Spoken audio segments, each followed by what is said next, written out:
Sveti mučenici Hrisant, Darija i drugi. Ovaj Hrisant bio je jedinac sin nekog velikog boljara Polemija, koji se preselio iz Aleksandrije u Rim.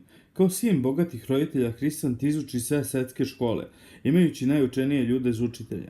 No svetska mudrost buni ga i ostavi u neizvesnosti šta je istina. I on tugovaše zbog toga. No Bog koji o svima i svemu promišlja ublaži tugu njegovu.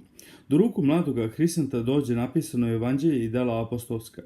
Pročitavši to, Hrisant bi obasan istinom, no on želješe učitelja i nađe ga u licu nekoga Karpofora, sveštenika, koji ga i nastavi i krsti.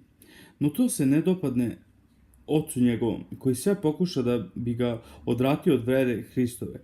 Ne uspevši ništa, zli otac ga najpre htede razvratiti, zatvarajući ga sama sa bestidnim devojkama, no Hrisant pobedi samoga sebe i u tome, i održa se u čistoti.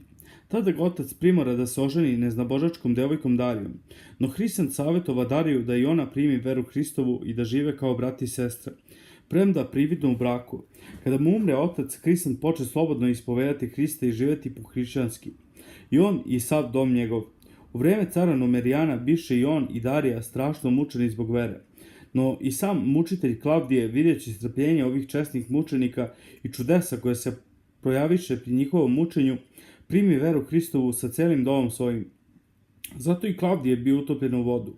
Oba sina mu posečena, a žena mu na gubilištu, očitavši molitvu, izdahnu. Darija toliko bi istrajna u mukama da neznabošci vikahu: Darija je boginja. Najzad bi naređeno te Hrisanta i Dariju zasuše kamenjem u jednom dubokom rovu. Na tom mestu docnije podiže se crkva. Blizu toga rova bi neka pećina, u koju se jednom sabraše neki hrišćani na molitvu i pričešće u spomen svetog mučenika Hrisanta i Darije. Saznavši za ovo, neznabošci navališe te zatvoriše ovu pećinu i tako smrću oteraše te hrišćane iz ovoga sveta u bolji svet, gdje Hristos Gospod caruje u večnosti.